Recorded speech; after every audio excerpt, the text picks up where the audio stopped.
The 7 secrets to top in all India examinations. सबको जानना ये बात। वो 7 सीक्रेट क्या है जिसे हम all India exams like NEET हो, जेई हो 12th के बाद के, या फिर एमपीएससी यूपीएससी हो, कोई भी एग्ज़ाम ऑल इंडिया लेवल पे, स्टेट लेवल पे एग्ज़ाम क्रैक करना है तो कौन से 7 सीक्रेट है जिससे कि आप आसानी से एग्ज़ाम्स को क्रैक कर सकते हो, ऑल इंडिया रैंक्स ला सकते हो। चलिए इस वीडियो में बात करते हैं, तो अंत तक देखिए, बिकॉज हर एक जो पॉइंट बताने 7 पॉइंट बताने वाला हूँ, सातों के सातों आपस में इंटीग्रेटेड है and all the 7 points are important to get success. First step, the first secret is set clear goals. The first step is set clear goals. सबसे पहले हमें पता होना चाहिए जाना किधर है, एक्चुअली हमारा गोल क्या है, and goal should be very very precise. Goal एकदम प्रिसाइज होना चाहिए कि कौन सा एग्ज़ाम देना चाहते हैं और उस एग्ज़ाम में कितना स्कोर आपको चाहिए। आप कैटेगरी भी डिपेंड होता है, आपको पता है स्कोर्स वगैरह एलोकेशन सीट का कैटेगरी भी डिपेंड करता है। तो आप देखिए आप कौन सा कैटेगरी में आप आते हो, एससी हो, एसटी हो, ओबीसी है, ओपन कैटेगरी है, वो हिसाब से कौन सा कॉलेज आपको चाहिए, उस कॉलेज के अनुसार पिछले सालों कट ऑफ्स आप चेक करिए और उसके अनुसार एक गोल सेट करिए कि मुझे इस एग्ज़ाम में इतना स्कोर चाहिए। Be precise with how much you want, and उसके बाद उसका प्लान करिए वो गोल अचीव करने के लिए कितना मेहनत आपको करना पड़ेगा। उसके लिए पहले गोल क्लियर चाहिए। गोल क्लियर है ना तो कितना एफर्ट्स डालना है उसका प्लानिंग कर सकते हैं, राइट। इतना स्कोर चाहिए, वो स्कोर के अनुसार आपका प्लान बनेगा। तो first step is to set a clear goal, exactly आपको चाहिए क्या है, right. Once that is done, second thing is effective time management. Second secret है इफेक्टिव टाइम मैनेजमेंट। सही बात करते हैं इसके बारे में, टाइम मैनेजमेंट के बारे में, इजंट इट। तो टाइम मैनेजमेंट बहुत बड़ा चीज़ है जिसको कर लेने से हमको ऐसा लगता है कि भाई हम कोई भी गोल हासिल कर लेंगे, पर टाइम मैनेजमेंट इफेक्टिवली करना चाहिए। एक सिंपल टाइम मैनेजमेंट प्रिंसिपल है। जब बहुत सारी बातें हमारे लाइफ में होती, ये भी करना है, ये भी करना है, ये भी करना है, ये भी करना है। तो एक कहानी सुना था मैंने। मान लीजिए आपके पास एक टब है, एक वेसल है, और उसके अंदर आपको बड़े बड़े पत्थर है, रॉक्स डालने हैं, स्मॉल स्मॉल स्टोन्स, छोटे स्टोन्स है, स्टोन्स भी डालने हैं, और सैंड भी है, बालू, और पानी भी है। ये 4 चीज़ें हैं, rocks, big rocks, small stones, sand and water. ये 4 चीज़ों को इस बर्तन में, इस टब में, इस वेसल में आपको डालना है। तो बताइए सबसे पहले आप क्या डालेंगे? एब्सोल्युटली राइट, जो आपने सोचा होगा, सबसे पहले डालना चाहिए बड़े पत्थरों को, रॉक्स डालेंगे। क्यों? जब बड़े पत्थर आप डालेंगे तो बहुत सारे गैप्स बनेंगे, उस गैप्स में क्या डालेंगे हम? स्मॉल स्टोन्स डालेंगे, फिलअप करेंगे उसको। स्मॉल स्टोन्स फिलअप करने के बाद छोटे छोटे गैप्स बचेंगे ना, उस गैप के अंदर हम सैंड डालेंगे, वो सैंड जाके उस गैप्स के अंदर फिलअप हो जाएगा। और लास्ट में डालेंगे पानी, पानी उसके भी गैप्स में फिलअप हो सकता है। अगर आपने पहले पानी डाल दिया, फिर सैंड, फिर स्मॉल स्टोन्स, फिर बिग स्टोन्स, तो शायद वो वेसल सफिशिएंट, आप बोलेंगे बर्तन सफिशिएंट नहीं है, जगह कम पड़ गया है। जैसे बहुत बार हम बोलते हैं ना, एग्ज़ाम दे के आते हैं बच्चे, बोलते हैं क्यों नहीं आया स्कोर तुम्हारा? टाइम नहीं पूरा था, है ना, टाइम सफिशिएंट नहीं मिला था, लैक ऑफ टाइम मैनेजमेंट। तो टाइम मैनेजमेंट प्रिंसिपल बोलता है कि आपने लाइफ में प्रायोरिटीज सेट करो। मल्टीपल चीज़ें लाइफ में हमारी है, उसको प्रायोरिटाइज करना चाहिए। प्रायोरिटाइज से मोस्ट इंपॉर्टेंट क्या है, नेक्स्ट इंपॉर्टेंट क्या है, नेक्स्ट इंपॉर्टेंट क्या है, और हमारा मकसद जो होगा वो मोस्ट इंपॉर्टेंट होगा। जो आपने टारगेट एग्जाम लिया है, स्कोर लिया है, that is the most important thing for you. जैसे वो आपने फर्स्ट प्रायोरिटी में रखा है, तो बाकी चीज़ें जो है, वेदर वो टेलीविज़न देखना हो, मोबाइल में बहुत इंपॉर्टेंट गेम पबजी वगैरह खेलना हो, या फिर अपने दोस्तों के साथ बाहर घूमने जाना हो, ये सब चीज़ें जो है सेकेंड प्रायोरिटी में, थर्ड प्रायोरिटी में आ जाएंगे। Time with the family, so next priorities. तो फर्स्ट प्रायोरिटी अगर आपका गोल है तो उसके हिसाब से टाइम मैनेजमेंट करना ईजी है। Prioritise your goals as a first priority and rest all as a second, third, fourth priority. Prioritise करना सीखिए। आपको उसके लिए भी आप कोई मेंटर को अप्रोच कर सकते हैं, कोई गाइड को अप्रोच कर सकते हैं जो आपके साथ है, or they can set up your all this time management things. Once you do effective time management, prioritize things, और उसके बाद जो आपने फर्स्ट गोल सेट किया है ये मुझे करना है, उसको फिर कैसे करना है, किस टाइम पे क्या करना है, ये सेट करना ही बहुत बहुत ज़रूरी है. Everyone should have a coach, a mentor जो आपके पर्सनलाइज टाइम टेबल बना के दे सके. वो ऐसा कोई मैं आपको नहीं बोल सकता हूँ कि ये पहले करो ये बाद में करो, बिकॉज हर एक व्यक्ति का जो माइंडसेट है उसके अनुसार और उसका बिहेवियर के अनुसार उसका टाइम टेबल सेट होता है, तो पर्सनलाइज्ड होता है. You must approach a good mentor और ए कोच जो आपको परफेक्ट टाइम मैनेजमेंट करके देंगे, शेड्यूल करके देंगे, जिसको फॉलो करना है. This was the second tip for success, second secret of success, right. What is third one? Third one है, सब जानते हैं सक्सेस के लिए सबसे इंपॉर्टेंट क्या है? कंसिस्टेंसी. कंसिस्टेंसी इज ए की टू सक्सेस. तो जो भी हमने शेड्यूल्स बनाए हैं, टाइम मैनेजमेंट किया है, उसको कंसिस्टेंटली फॉलो करना है. ऐसा नहीं कि 4 दिन हमने फॉलो किया, शेड्यूल तो बहुत लोग बनाते हैं जी, बनाते हैं 3 दिन फॉलो कर उसके बाद डस्टबिन के अंदर डाल देते हैं. ऐसे करेंगे तो सक्सेस मिलेगा? आपको सक्सेस नहीं मिलेगा ना. कैसे मिलेगा? जब उस चीज़ को हम हर दिन करेंगे कंसिस्टेंटली. कब तक करना है? एग्ज़ाम तक करना है, आज से लेकर एग्ज़ाम तक. कभी कभी क्या होता है, लोग जो है ना एग्ज़ाम से पहले बहुत हो जाते हैं serious, day and night study करते हैं जस्ट बिफोर द एग्ज़ाम. आपको लग रहा है कि नहीं आपकी भी यही हालत है, इज़न्ट इट? एग्ज़ाम से पहले हम सीरियस हो जाते हैं, पर अभी 1 साल के बाद एग्ज़ाम है तो अभी कहाँ यार सीरियसनेस, अभी कौन पढ़ेगा? अभी आराम से पढ़ते हैं, दिन में 2 घंटा 1 घंटा, कभी पढ़ा तो भी, कभी नहीं पढ़ा तो भी चलेगा. जैसे एग्ज़ाम नज़दीक आया क्वांटिटी बढ़ती रहती है, but success demands consistency. The third secret of success or getting an all India ranks in this kind of examinations is consistency. जो भी आपका रूटीन है, एक शेड्यूल आपने बना दिया, उसके बाद उसको हर दिन फॉलो करिए, right. Make sure you follow a consistent routine schedule जो आपने बनाया है. That is third thing. Fourth secret is comprehensive understanding. Comprehensive understanding is a fourth secret of getting the all India ranks, topping the all India examinations, getting the success in any kind of examination. What is comprehensive understanding? सिर्फ ऊपर ऊपर नहीं पढ़ना है studies को. जब भी आप पढ़ने होंगे, देखिए एक बात सुना होगा आपने, अगर कोई आप में तैयारी करता होगा IIT JEE के लिए या फिर नीट के लिए, MPSC UPSC के, लोग बोलते हैं अरे ऐसे एग्जाम्स के अंदर ना बहुत डीप स्टडी करना पड़ता है ना. डीप स्टडी का मतलब क्या होता है? व्हेन यू गो डीपर, जब डीप नीचे की ओर जाओगे तो क्या मिलेगा? फाउंडेशन, नींव. एक बिल्डिंग का डीप जो क्या मिलेगा? नींव मिलेगा, फाउंडेशन दिखता नहीं है. वैसा ही जब बोलते हैं ना एग्जाम्स बहुत टफ होते हैं, बहुत डीप स्टडी करना पड़ता है, डीप का मतलब टफर एंड टफर नहीं. Go deeper means more basics and basics and basics. एकदम बेसिक फंडामेंटल लेवल से उस सब्जेक्ट को समझना ज़रूरी है.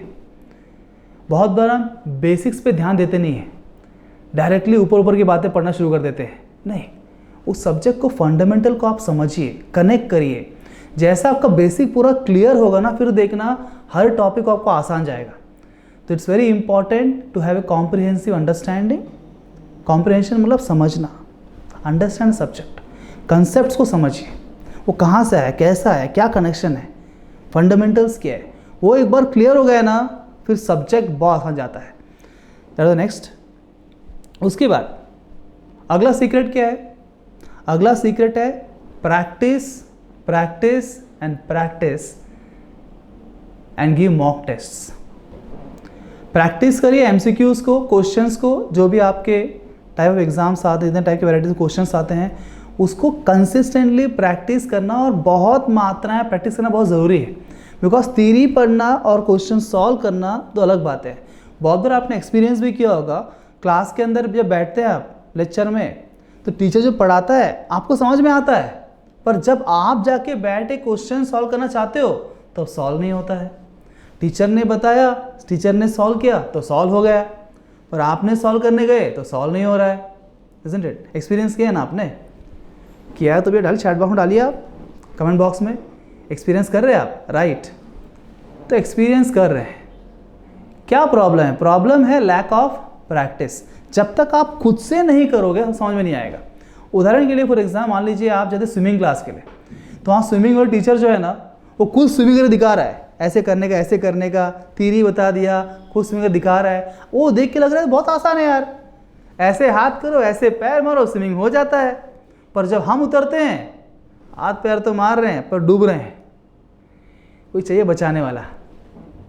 डे 1 में होता है? नहीं होता है। कब होता है? जब उसको हम हर दिन प्रैक्टिस करते हैं। स्टार्टिंग में बहुत स्ट्रगल करना पड़ता है ना, स्टार्टिंग में सपोर्ट लेना पड़ता है। कोई कोने में स्विमिंग पूल कोने में हम पकड़ के दोनों हाथ से है ना वो रॉड पकड़ के हम स्विमिंग करने का प्रयास करते हैं। शुरुआत में स्ट्रगल करना पड़ता है, प्रैक्टिस करना पड़ता है, सपोर्ट लेना पड़ता है। उसके बाद स्लोली करते एक दिन आता है जब बिना कोई सपोर्ट का हम स्विमिंग करते हैं एंड फिर इवेंचुअली हम एक्सपर्ट्स बन जाते हैं। ये सेम प्रिंसिपल जीवन के हर जगह लागू होता है, पढ़ाई के अंदर भी होता है, स्टडी के अंदर भी। इनिशियली जब स्टार्ट करते हैं तो बहुत डिफिकल्ट जाता है, बहुत कुछ समझ में आता नहीं है, खुद से करने से होता नहीं है, पर आप कंसिस्टेंटली प्रैक्टिस करिए, इनफ नंबर ऑफ क्वेश्चंस को देखिए, क्वेश्चन देखिए नहीं आ रहा है सोल्यूशन देखिए कैसे किया उसने, सॉल्व एग्जाम्पल्स देखिए और उसको देख के समझिए कैसा उसने क्वेश्चन सॉल्व किया है। टीचर से पूछिए नहीं समझ में आया तो, और फिर प्रयास करिए, फिर सब कुछ नहीं होगा थोड़ा बहुत होगा, बहुत कुछ नहीं होगा फिर पूछिए, फिर करिए, फिर पूछिए, फिर करिए, ऐसे करते करते करते आप बनेंगे expert. Practice practice practice, that is the secret of success. And then also give mock test. Practice and mock test मैंने बोला, तो मॉक टेस्ट क्यों चाहिए? बिकॉज देन टाइम लिमिट करना है। एक तो हो गया प्रैक्टिस करना, जनरल प्रैक्टिस, उससे क्या होगा आपका कॉन्सेप्ट क्लियर होगा, बात आपका प्रॉब्लम सॉल्विंग स्किल्स बढ़ेंगे। परंतु वो टेस्ट को with in the stipulated period of time करना है तो मॉक टेस्ट देना पड़ेगा। 3 घंटे का जो भी आपका एग्जाम पीरियड 3 घंटे का होता है, 3 घंटे का मॉक टेस्ट आप दीजिए, देखिए within the time period आप क्वेश्चन सॉल्व कर पा रहे हो क्या। Because competitive examination demands 2 things. One thing is accuracy, कितना परफेक्टली आपने क्वेश्चन सॉल्व किया to gain a positive score. दूसरा है स्पीड, तो स्पीड भी इंपॉर्टेंट है। एक्यूरेसी है पर स्पीड नहीं है तो वापस सेम प्रॉब्लम आएगा टाइम मैनेजमेंट का। तो प्रैक्टिस करना है फिर मॉक टेस्ट देना है, फिर प्रैक्टिस करना है फिर मॉक टेस्ट देना है। इससे आपका परफेक्शन रेशियो बढ़ेगा, प्रॉब्लम सॉल्विंग स्किल भी बढ़ेगा, एग्जाम में गलती होने की संभावना घटेगी। नेक्स्ट सीक्रेट ऑफ सक्सेस कौन सा number 6 secret is effective revision strategy. चलो भाई हमने बेसिक सारे पढ़ाई कर लिए, टाइम मैनेजमेंट भी हो गया, हर दिन पढ़ाई कर रहे हैं, बेसिक से पढ़ रहे हैं, कॉम्प्रहेंशन अंडरस्टैंडिंग भी हमारा अच्छा है, फिर हम एमसीक्यूज को प्रैक्टिस भी कर रहे हैं, इनफ मॉक टेस्ट भी दे रहे हैं, और क्या चाहिए? There is a need of revision strategy, there is need of revision strategy. Because अभी जो हमने प्रैक्टिस किया, जो पढ़ा समझा, वो अभी के लिए याद रहेगा, 1 साल के बाद याद रहेगा क्या? नहीं रहेगा। तो पीछे का रिवाइज करना भी जरूरी है। जैसे हम आगे बढ़ते रहेंगे आएगा टॉपिक क्लियर हो जाएगा, पर स्लोली पीछे का क्या होता है हमारी मेमोरी से फेड हो जाता है। हमारा सिर्फ जो हम पढ़ते हैं ना वो शॉर्ट टर्म मेमोरी में होता है, लॉन्ग टर्म में नहीं होता है। हमको शॉर्ट टर्म से लॉन्ग टर्म में शिफ्ट करने के लिए एक प्रॉपर रिवीजन स्ट्रैटेजी की आवश्यकता है। तो व्हाट इज रिवीजन स्ट्रैटेजी? जैसे हम देखो रिवीजन साइकिल्स बोलते हैं। तो जब आप पढ़ते हो उसको शॉर्ट नोट्स बनाइए, मैप्स बनाइए, और उसको जो है ना जो भी हम पढ़ते हैं 24 घंटे के अंदर एक बार रिव्यू करना है। जो आज मैंने पढ़ा कल वापस जो मैंने आज पढ़ा उसको फटाफट रिवाइज करिए। नॉट टू डू एकदम स्लोली रिवीजन, फास्ट देख लो। 24 घंटे के अंदर फर्स्ट रिवीजन होता है, सेकेंड रिवीजन अगर 24 घंटे के अंदर आपने कर लिया ना तो 70% कॉन्टेंट आपके दिमाग में बैठ जाएगा 1 हफ्ते के लिए, वैलिडिटी 1 हफ्ते के लिए। फिर वापस 1 वीक के अंदर सेकेंड रिवीजन करना है। सेकेंड रिवीजन आपने 1 वीक के अंदर कर लिया तो आपकी मेमोरी की वैलिडिटी बढ़ जाएगी 1 महीने के लिए। तो 1 मंथ तक मोर देन 70% कॉन्टेंट आपके दिमाग में ऐसे ही रहेगा, भूल नहीं सकते हैं। और आपको नहीं और समय की वैलिडिटी बढ़ाना है तो फिर आप 1 मंथ के अंदर करिए 3rd रिवीजन। जब 3rd रिवीजन आप करेंगे 1 मंथ के अंदर तो कम से कम 3 महीने के लिए आपके दिमाग में कॉन्टेंट फिक्स हो जाएगा। नहीं आप चाहते हो सर और भी याद रखना है तो 3 महीने के अंदर कर लिए 4था रिवीजन। तो अगले 6 महीने के लिए आप बोलेंगे नहीं, 1 साल के लिए करना है तो अगले 6 महीने में और एक रिवीजन कर लीजिए। 1 ईयर के लिए आप बोलेंगे नहीं, उसके बाद वो शॉर्ट टर्म से लॉन्ग टर्म में शिफ्ट हो जाएगा। ये है revision cycle, scientific way of revising. Randomly जब मन किया तब उठा के रिवाइज करेंगे तो याद रहेगा नहीं। आपको भी पता है, आप में से बहुत लोग जो रिवीजन करते हैं फिर भी भूल जाते हैं, क्योंकि रिवीजन कब करना ये नहीं पता है। When to do revision? First revision 24 घंटे के अंदर, सेकेंड रिवीजन 1 वीक के अंदर, थर्ड रिवीजन 1 महीने के अंदर, फोर्थ रिवीजन 1 क्वार्टर के अंदर, फिफ्थ रिवीजन 6 महीने के अंदर। इस तरह आप रिवाइज करो तो आप बोलेंगे नहीं, जो आपने इतना मेहनत कर शेड्यूल बनाया, बेसिक्स क्लियर किया, इतना प्रैक्टिस किया, उसको याद रखना भी ज़रूरी है ताकि एग्जाम में परफॉर्म कर सको, राइट। तो have a right revision strategy. And the last secret of success, and last but not the least and the most important, is stay motivated and be healthy, है ना।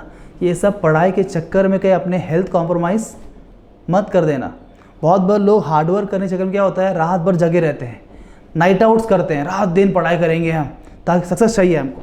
बट अब रात दिन जगे रहेंगे, बॉडी को सफिशिएंट स्लीप नहीं मिलेगा और प्रॉपर डाइट नहीं मिलेगा, प्रॉपर भोजन हम नहीं करेंगे, body will become weak.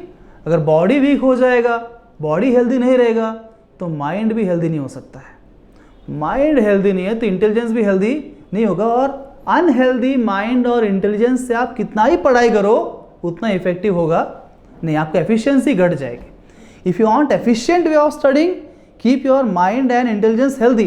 To keep your mind intelligence healthy, keep your body healthy. इसके लिए डाइट इंपॉर्टेंट है, तो कुछ टिप्स मैं देता हूँ आपको। ऐसे I am not dietitian and all this things, but still few tips required for our good studies. First thing is, रात को आपको सोना है जल्दी, और फॉर एग्जांपल आपको 10 बजे सोना है, मैक्स बाय 10 और 11 o'clock यू कैन स्लीप। से 11 o'clock मैक्सिमम सो सकते हैं आप, अधिक से अधिक, उसके ऊपर नहीं, जगना नहीं है। तो 11 बजे आप सोते हैं, तो सोने से कम 3 घंटे पहले आपको अपना डिनर ख़त्म करना है, सोने के 3 घंटे पहले। बिकॉज जो डाइजेशन होता है ना, अगर मान लीजिए 11 बजे सोने वाले आप भोजन करते हो 10:30 बजे एंड तुरंत सो जाते हो, तो डाइजेस्ट नहीं होगा ठीक से। सोने के बाद डाइजेशन प्रोसेस बहुत ही वीक हो जाता है, और उसकी वजह से कि सुबह आप उठने का प्रयास भी करो, जल्दी उठना चाहते हो आप, पेरेंट्स उठाते हैं, आप उठ नहीं पाओगे, गलती से उठ भी गए तो यू फील ड्राउजी, नींद आई। क्यों पता है, हमारे सारे जो एजेंट्स हैं ना बॉडी में जो काम करने वाले हैं, वो सब उस फूड को डाइजेस्ट करने में लगे हुए हैं।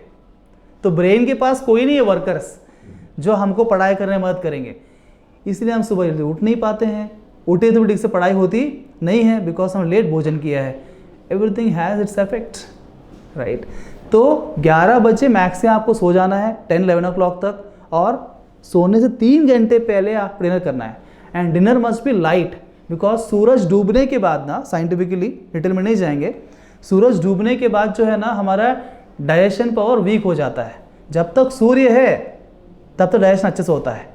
उसे रात के टाइम पे अधिक भोजन नहीं करना चाहिए, कम भोजन करना चाहिए, और 3 घंटे पहले सोने से करना चाहिए। 11 बजे तक सो जाना चाहिए और सुबह 5 बजे तक उठ जाना चाहिए। Wake up early in the morning, this are good habits, right. This will make you keep you healthy, right. Body healthy है तो फिर आपका मन भी हेल्दी होगा, बुद्धि भी हेल्दी होगा। तो जो भी आप ये सब कर रहे हो प्रैक्टिस, ये सब मीनिंगफुल होगा और मोर इफेक्टिव होगा, प्रोडक्टिव होगा। जल्दी उठिए सुबह अराउंड 5 o'clock। उठने के बाद तो मेडिटेशन करिए, योगा करिए 15-20 मिनट, है ना, एक्सरसाइज करिए, right. These are good habits, this will keep you healthy, and healthy body will also give you motivation. And for motivation, apart from being healthy, motivation very very important. Motivation is fuel, motivation fuel है, fuel जिस fuel से हमारी गाड़ी आगे बढ़ती है। और consistency रखने के लिए, मैंने बोला कंसिस्टेंसी रखना चाहिए, टाइम टेबल बनाना है, कंसिस्टेंट रहना है, समझना है, प्रैक्टिस करना है। इसको लगातार करने के लिए मोटिवेशन की आवश्यकता है। मोटिवेशन आत्मा है इस चीज़ का, और ये मोटिवेशन के लिए you should have a good mentor.